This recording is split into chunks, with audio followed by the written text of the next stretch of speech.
how I get it done today. And this is basically how this channel is going to proceed from here on out. Um, we're going to do a lot less shorts, um, maybe some more videos. So we're going to continue to do some fun shorts.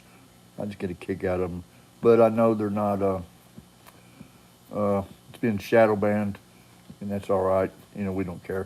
This is just a platform to build media to be put out somewhere else as far as I'm concerned. And so it's nothing more than a storage device for my pie hole. So here's what we're going to do. All right, I am, of course, you probably figured it out by now. I'm mentally ill. Imagine that. It's an illness, people. All right, I have, let's see, the gene of drug and abuse, alcohol abuse. I've been known to, indulge just a little bit too far, just a little bit too long, and in the process, ignoring everything else that was going on when I'd be doing it. Today, we're not doing that. We're not out running and gunning. We're not out trying to just get some drugs or whatever, get by on a daily basis today. And we are actually trying to do the right thing today. And it can be difficult at times. Let's see if this will stay here. It looks like I've got some stuff I need to do. And I want to make a video at the same time. So I'm trying to get my camera staged where it'll stay. If I can get it to stay like that, I got it made. Let's see what else I can find. Let's see what I got here. There we go, right over there. And so bear with me. And reason why I'm doing all this on here while I'm doing this, basically, it's what I'm doing. It's all live. It's unscripted. This is a struggle that I have on a daily basis, being in this chair. All right, being in this house by myself, which I think it's a good thing, because with my mental illness and the way things have happened, most of the people that have stepped back into my life, I found out, as it goes, they weren't here to help me. They were here to prove me wrong in what I was trying to say and what I was pointing out, or take advantage of me for one reason or another. And I, for the longest time, thought I had to get somebody else to see that, to make it better. And then I realized, as time goes by, that I didn't need to get somebody else to actually see it or believe it to make it better. I just had to realize it and find a way to handle it, find a way to walk through it, find a way to deal with it. And most of the time that meant, not necessarily keep it to myself, but to keep it to myself. It meant that not everybody needed all the information. Somebody, we have to trust somebody. And I do feel like I have a few people I can trust. I have a couple doctors I really trust. One of them is actually a mental health doctor at the VA. Imagine that, me trusting a doctor at the VA who works with mental health. hard to believe. I've had a lot of trouble with those doctors over there, and so, but anyway, this is what we're doing today. All right, we're dealing with some heavy-duty conspiracy theories, and that's some of it's theories, and some of it's not. But we are. I am not. Okay, keep saying we. When I say we, it normally means me. Today, I can honestly say that I'm not paranoid anymore. Still, this has been going on, I don't know, a few months now. Just started taking some dose of Wellbutrin.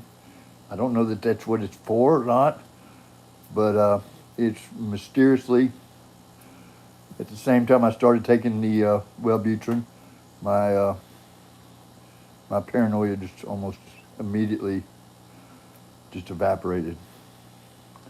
I still have fears. I still notice things that have happened. All right, but today I actually believe that I'm just noticing actual real occurrences and not something that my mind has hallucinated into the mix. I started falling back and double checking things. I started eliminating people's access to I call it my castle. And by doing so, things started to get better. And in such time, I thought everything was all right. It's all going to be okay. I started letting people back in, and lo and behold, the bottom falls back out. And that tells me that, that's not just a conspiracy, that things are occurring that I can control by controlling entry. And so I've fallen back on that, and lo and behold, smoothing right back out again. So does that mean that I'm just crazy and I can't, and I'm causing problems just to keep people out of my life, or people are coming in to cause me problems? Either way, it doesn't matter. The only thing that matters is I don't need those problems in my life. So if I just do one thing, it all works out. That doesn't mean I'm blaming myself or somebody else. I have my theories, but that's mine, and you can't have them. So from here on out, we're going to let you know how we get it done when we're 4'1". We're mentally ill. We used to be drug addicts. We used to be alcoholics. I don't drink anymore, and I don't use illicit drugs anymore. I use my medical marijuana. Yes, I do. Can't find it. And I take medications, and it seems to work out pretty good when I manage them and take them properly. And I have been able to do so with great success. When I do a couple things along with that is I don't get involved with other people's stuff anymore. All right, I don't like to let people get involved in mine. I try to take care of everything I can around here myself without allowing somebody else to come in and not do it in such a way that it works for me, because things have to work for me. I'm the person that has to live here. I have to live with it. I have to make sure the things around my house are my height, and I used to have to make sure the things around my house that I can get around. I can't have stuff in my way. I can't have stuff out of my reach. I need stuff in my reach and where it's handy. I have to be able to cook for myself and take care of myself, and I have to do it all within a certain budget. And I've finally gotten everything taken down to where I can do that on a budget basis, and I'm working on the house basis. and be a conspiracy or whatever. You know, when I notice there's places around my house for people to hide from the street and from my view, then I know there's something up with that. You know, so today we're taking those places down and we're getting rid of them. You know, because it's not about the conspiracy. It's just about the possibility. All right. If it's possible for that to happen, by golly, it could happen. So if we remove the possibility of something happening, chances of it happening are slim to none. Conspiracy, I don't know. Reality is, I don't like it. And that's all that matters. Because it's how I get it done for me, being 4'1" today, being insane, being an ex-addict, being an ex-alcoholic, all 9 yards. And I do say ex for a reason, all right? I say ex-alcoholic, all right? Number one, I'm not identifying myself from here on out as an alcoholic because I literally, alcohol doesn't worry me anymore. It doesn't scare me. It doesn't consume me. It doesn't call me, you know, the whole 9 yards. It doesn't try to sneak up behind me and catch me. It does none of those things, all right? There's a bottle of Jaeger sitting in my freezer right now. Been in there for 15 years, vintage. And I'm going to keep it in there. It's not bothering me a bit. You know, one day before I leave this planet, I'm probably going to break that bottle of Jaeger out and set it on my countertop and take a couple shots of it. Not today, not in a hurry, but one day. Because I really did like that Jaeger. That was some good stuff. But I don't feel the need to get started on it because if I do, it might take me out, you know. But it might not. Shoot, I don't know. I might be able to take a shot of that and put it up and never have another shot again. I don't know. Not willing to do that today, you know, because I know of my, pretty much aware of what I've done before in the past. You know, I have to take pain medicine for my back, and I have been known in the past to abuse opiate pain medicines, you know, massive amounts. You know, I used to take stacks of prescriptions to the pharmacy, and sometimes the pharmacist would look at me and say, "What, are you crazy?" I said, "What are you talking about? We're not going to fill all this. This will kill you." I said, "No, it won't kill me. I take it. It's what I take all the time." and he said, "You're nuts." And I said, "Well, I am what I am." And I thought that was all right. I really did at that time. I really did. I said, "What is wrong with it? Why are they acting like that about me? You know, I'm not doing anything wrong. Well, hell, I was crazy as hell. You know, and the evil doctors and pharmaceutical companies and what have you were supplying me with all that stuff, and now they're coming down on everybody for it, and it's rightly so. But it's also they've come down a lot on the people that might need these medications, such as myself today, you know, that need a certain amount of them, not an unlimited supply. You know, I don't need something strong enough to knock a horse out. You know, I don't need something to keep myself sedated, you know, 24/7. I just need something to help me when my back is screaming at me, and I just can't take it anymore, or my leg, my stump, all right, is throbbing from within, and I'm not talking about phantom pain. I'm talking about actual stump pain. When it's hurting so bad, there's nothing I can do. Then I really need something to help me out, and I don't take a strong medicine. I'll let you know exactly what I take. I take tramadol. I take 100 milligrams, you know, 3 times a day. Now, do I take that tramadol 100 milligrams 3 times a day? No, I don't. Some days I take it twice. Some days I take it once. There are days in a row that I take it 4 times. But I don't take it when I don't need it, because that's what medicine is for.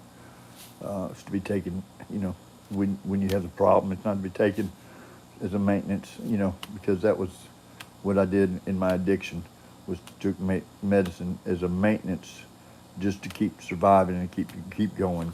And so I am very much against anything medicine-wise in a maintenance dosage, other than my blood pressure and my breathing. Now this is different. My blood pressure and my breathing medications I take religiously for maintenance, but other stuff I don't. I have some medicine that's straight up for sleeping. All right, and I do not take it for maintenance. I don't take it on a regular basis to help me sleep. I usually try to go 1 or 2 days if I'm having trouble sleeping prior to taking that sleeping pill to help me sleep, because number one, if I'm taking it for maintenance all the time, then I don't take it, I'm going to have an issue. But if I'm not taking it for maintenance all the time and I need it, I take it, it'll work. And, and I'm not going to withdraw from it. I take some of those medicines that a lot of these doctors are prescribing nowadays. It's trazodone and what have you, that some people are taking every single night. To me, it always made me feel like I woke up in the morning with the army boots on, a little bit sluggish or goofy. And I just got to where I just said, no, I'm not doing this anymore. And in the amount of time it took me to withdraw and get off of, that was ridiculous. The withdrawals and the different issues I had, not taking it for a pretty good period of time. I thought was to me it was just another addiction. It's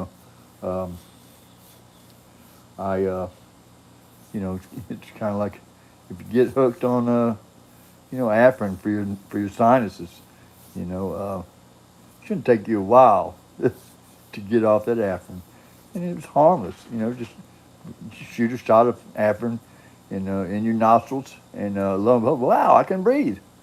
Well, an hour, 2 hours later, you can't breathe again, so you do another shot. All right, just another addiction. All right, so I've found ways to even take care of my sinuses, which I'll go into that later. Not going into all my household handy hints all at once, but I do have a way to keep my sinuses open that is non-medicated. It's not, it's probably something you've never heard of, but it works 100% of the time, all the time, every time, and it's not addicting. It doesn't cause your sinuses to have that done all the time, but it works, and it's wonderful. And stuff that I've figured out to do. There's a whole lot of things I've figured out to do for myself that I guarantee you a whole lot of people nowadays have no clue about, because people today don't know how to think for themselves. I'm sorry if this is you. I'm sorry if this offends some of y'all.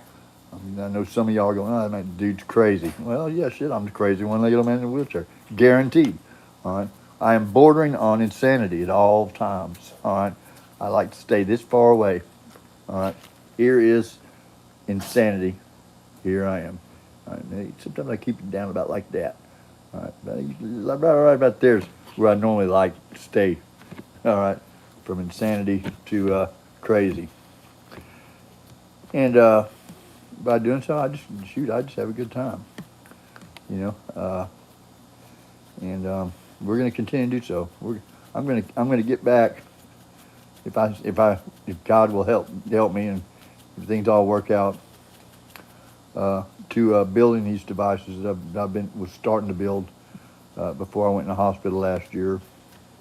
Haven't done a whole lot, and it's been over a year since I really have put any continued effort and continued just in use or time trying to get these devices back out there. I felt like I was really close before I went in the hospital, and then it's taken me literally a year just to get some mental snap back in order to get back to where I was. And it's rough. Let me tell you what, it is rough to go from being functioning and taking care of yourself and doing pretty good, and building things and constructing and the whole 9 yards, all right, to being in a hospital and being unresponsive, all right, for almost an entire month, and coming to in a hospital, all right, and not being able to pick up a fork and get it to your mouth to eat, and having somebody have to feed you, all right, and not being able to pick up your phone because it weighs too much, and then not having your phone because it's been broken while you were unconscious, and then coming to and not being able to find out anything about going on in your life, your whole way. You're just there in a room, and you have no access to any information regarding anything going on, in your home or anything with your animals, the whole 9 yards. And then getting out of the hospital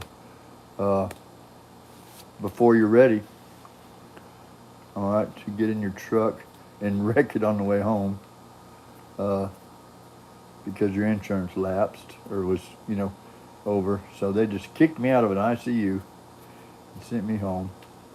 And then getting home, and my dogs are gone. My beloved animals that I've had for over a decade. Somebody just gave away while I was in the hospital. So I didn't have my puppies. And my other dog, I had to pay close to $1,000 to get her out of the vet. No compassion from these people whatsoever, all right? Which I understand. It's today. People don't care about you today, all right? It ain't about you. It's about that dollar, all right? And that's okay. I'm just a dollar. But today I'm probably worth a quarter. So keep in mind the value of the crazy one-legged old man has gone down over the years. Probably we were worth a little bit more than back in the day. But now we're not worth as much. Back in Andy Griffin's day, we was that crazy guy running around. There was a little bit more value in us then. But now there's just not. Oh, gosh. I got out of the hospital, then, and no animals. So I got my Tink back, and she looked pretty rough when I got her back from the vet. She looked really rough. She had a mental condition. She would be up all night, and she'd just be screaming and whining, and just really in a bad place. She had lost. She was skin and bones, and man, let me tell you what, she loved on me so much. When I got her back, it was just, man, that girl couldn't get enough of Pat. She'd have crawled up inside me if she could have, and I would have done the same with her because we were so happy to see each other. Well, onwards and upwards from there, we kind of put our house back together because it had been destroyed, to the best of our ability, and had some people helped and some people didn't. Most of them, when I go back and look at it later, it was all about what they could get out of the deal. And I don't want to point the finger at everybody because I think some people really had, some of my interest at heart. And then I look at some of the others that may have had some of my interest at heart, and then developed some kind of thought or feeling from what was going on, that why am I helping this guy? He's just crazy. He's seeing all this stuff going on. It's not happening. He's paranoid. He's hallucinating. He's got to be on drugs again. And I understand. Because some of the times I probably was. Not near as many as y'all think. I been clean for quite some time now, and I know some of the situations that have occurred don't appear that way, and that's okay too. Because I do know that according to my conspiracy, that I looked exactly the way I was supposed to have looked by the people where they're setting me up to look that way. And that's my conspiracy. You don't have to believe it. But, I mean, and if I believe it, so what? So what? It's mine. I can believe anything I want. Hello? Have you seen me? Have you met me? I am the crazy one-legged old man in a wheelchair. I'm going to come up with some kind of crazy shit. It's what I do. But I don't let that power my life for longer than a short period of time. You know, something sets me off. Yeah, my head's liable to spin. But today I try to come right back out of that spin and get back to reality just as quick as possible.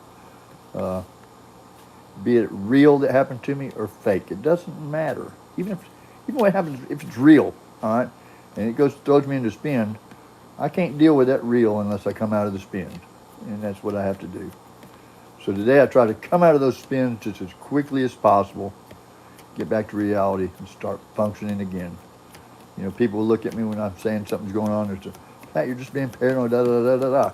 I said, no, today I'm happy to say that what I'm going through is not paranoia. All right, even if it's not real, I'm still not going to get paranoid about it.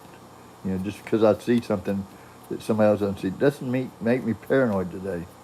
All right, it makes me wrong. All right, it makes me not really understanding what's going on. Yeah, but I'm not focusing on it in such a finite way that it's going to cause me to start hallucinating or something else. You know, I'm not going to let that spin cause me to be spun far enough and hard enough to start hallucinating today, because I'm going to try to come out of it just as quickly as possible. When I do that, the rest of that stuff doesn't keep coming. You know, it stops it. It shuts it down. All right. I am a firm believer that you know, if you can get all those minnows, you know, out, catch all the minnows, that sooner or later the big fish is going to bite too. Firm believer in that. So for the big fish out there, I'm warning you. I've caught some minnows, and that's all I'm going to say about that. Anyway, 2024 is going to be a good year. All right, we're going to get this stuff going. We're going to feel more comfortable with our environment, and we're going to continue to keep our castle protected and secure. And by doing so, we can continue to serve God. We continue to let other people know that there is a way around this mental illness and drug addiction and handicaps and disabled and the whole 9 yards. There's ways of dealing with this stuff, people, that doesn't always involve the norm, you know, that's really not there for your best interest. The normal procedure is not to help the individual, it's to help the masses. All right? You're an individual, you're not a mass. So if I can show you a way to help you as an individual, all right, that might just piss a whole bunch of masses off. And that's all right too. All right, because we're not out here trying to impress a bunch of masses. We're not out here to try to fit in with a bunch of masses. We got to fit in with ourselves. We got to fit in with ourselves. We are the one that's important. All right, and lo and behold, you know, a lot of folks in a lot of companies and a lot of this and a lot of that, they do not want to be told that they're not the only way. They want it to be known that their way is pretty much the only way for it to work. It's the only way that it's gonna work for you, because if you don't do it their way, you just don't have a choice. You don't have a chance. Well, I'm not the one to be telling that to, because I do believe that there's more than one way to skin a cat. I do believe there's more than one way to combat addiction. I do believe there's more than one way to combat mental health and mental disabilities. I do believe there's more than one way to combat, loss of limbs, loss of loved ones, all that stuff. There's more than one way to come at that, and it's not just the right way and the wrong way. I used to deal with stuff. My way of dealing with stuff when I was out there using and abusing was to get loaded and to stay that way. That was my one way. And if you ask any other addict or alcoholic going through things, they'd tell you the same thing. You just need to get another drink. You just need another drink. You just need another hit. That's all you need. Well, that's probably not the way to do it. Now, does that mean I need to take some kind of pharmaceutical medicine? Zoloft. Can't even think of the names. Prozac, or any number of other medicines like that that are going to affect me 24/7 to deal with something. I don't think that's the way either. I think there's much better ways of medicating things rather than to throw on medicines that are going to keep stay in your system and altering the way you think, for extended periods of times, when really you probably just need to make a course correction for a short period of time to get your mind back in the straight. That's why I use medical marijuana and a combination of CBD. I'm religiously speaking on this, people. Let me tell you what, that is the most effective medication in the world for mental illness and stress and everything else.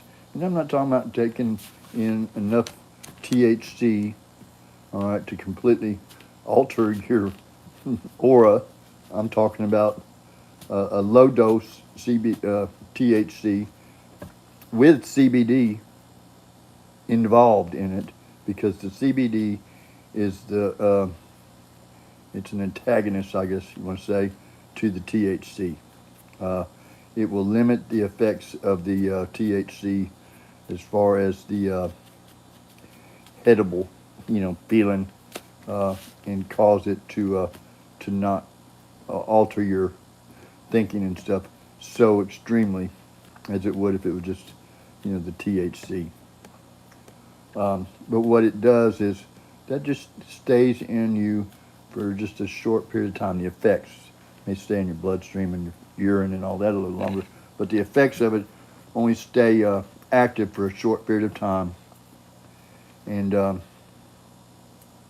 allows you to get over or get through or get past the short-term thing in your life or your mind or your whatever's going on. It allows you to get through that, all right, and then get back to a normal pace, all right. They came out with medications for that stuff too. There's Xanax and Valium and Ativan, and there's a bunch of other different pharmaceutical medicines that came out, but people wanted to abuse them, Probably just like people are going to abuse medical marijuana. They're going to abuse THC the same way, and that's just, that's people being people. All right. But if they're used properly, they're probably pretty good medicines too, Hey, I got a half a bottle of Xanax myself sitting in my safe. All right. It's was 30 tablets, the half milligram, and I do believe I probably got 25 of them left, and there's probably pieces of halves in there as well. And let's see, I got that filled, oh gosh, back February, I think, March. Anyway, it's been a long time. I just don't feel the need, and half time, if I needed it, I don't remember I've got it, so it just locked up. Well, it's there. Maybe one day. It's kind of like that Jägermeister, it's in my freezer. It's been in there for 15 years. It just, it's vintage, and we're just gonna leave it in there because it ain't hurting us. You know, and I like I said, I've got some ineptness sleeping pills. You know, I haven't had those filled. Oh God, let's see, probably 3 or 4 months since I had those filled, and I actually got 2 months I filled them that I didn't even need them. So I actually have more than a whole prescription just put back that I took one about a week or so ago, I think. No, I took one when Tink passed, and it didn't help that night. And so the point I'm getting at is that as you recover, all right, and as you start examining yourself and how you're thinking and how I'm thinking, that's how I'm recovering and how I'm examining what I'm thinking, all right, I'm examining every single time I put something in my body. What is the reason I'm putting this in my body? All right. If it's a medication, why am I putting this medication in my body? Why am I doing this? All right. Am I doing it because I'm trying to block out something that's going on, or am I doing it because I need to because I'm hurting? You know. And if I'm using the medicine because I'm blocking something that's going on, then and I need that to be blocked for a short period of time, then I probably need to do it. Now, once it goes past that short period of time, then I'm hoping I'll be smart enough to question whether or not, you know, I'm doing this too long. And if I'm not, then hopefully my doctor is familiar enough with me, because I let my doctor know exactly what's going on, that, hey, something's up. You know, and if I'm calling them going, hey, I need my prescription refilled and it's a little early, you know, why? You know, that's what I need. And fortunately, I feel like he'll do that stuff. I feel like both of my doctors that I have that, you know, that are involved with medications would do that. I'm pretty sure they would do that. So I like that. And I'm not carrying a stack of scripts up to pharmacies these days and look at me like, what, are you crazy? We ain't feeling that. Not going there today, you know.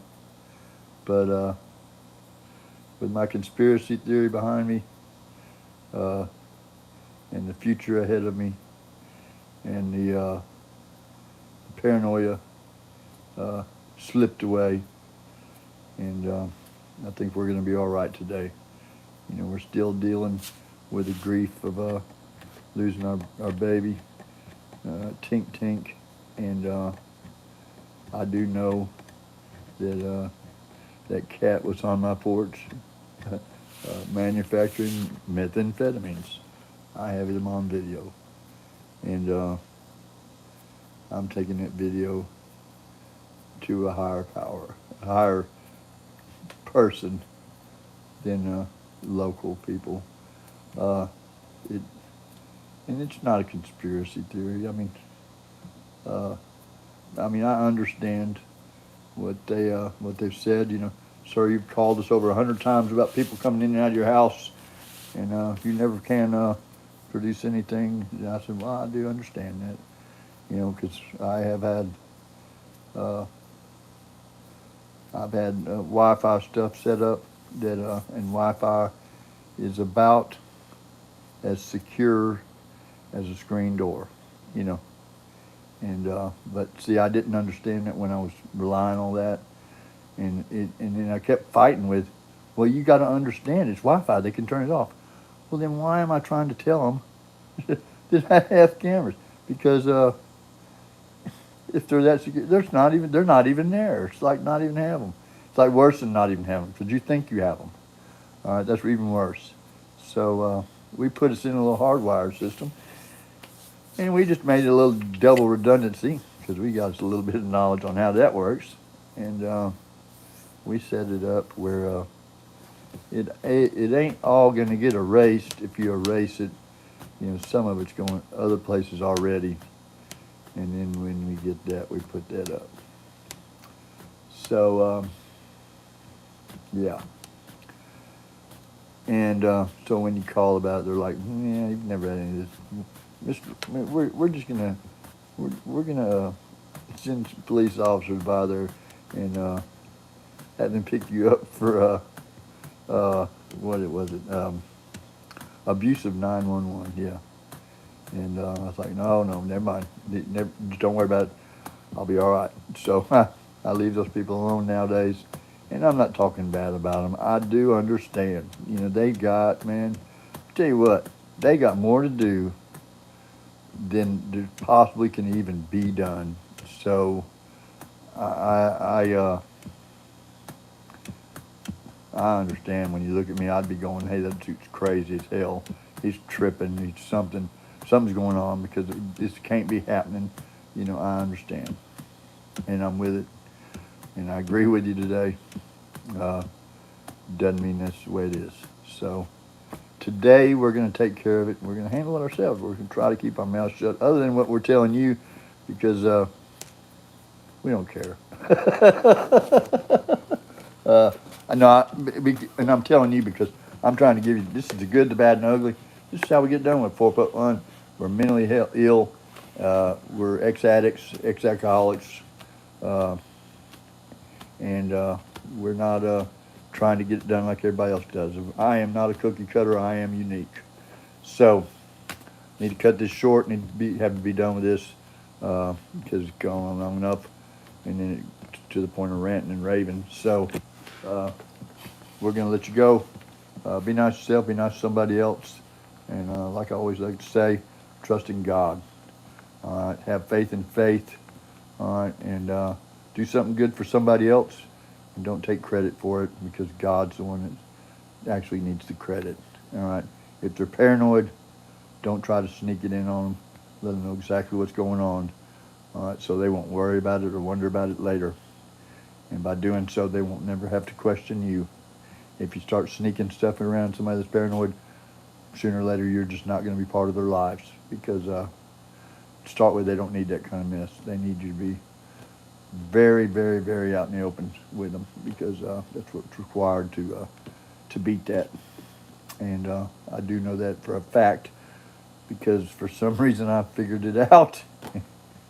And so even today, people sneak stuff in on me now, and it really doesn't bother me near as bad. I mean, I'm still kind of, it'll still kind of catch up with me, but not like it used to, man. I don't start seeing walls being taken down. I don't start seeing buckets breathing and all that other shit. That's not coming into my life today. Hallelujah, thank God. No 9 yards. Be nice to yourself, be nice to somebody else. Have a great day. Gotta go. See ya.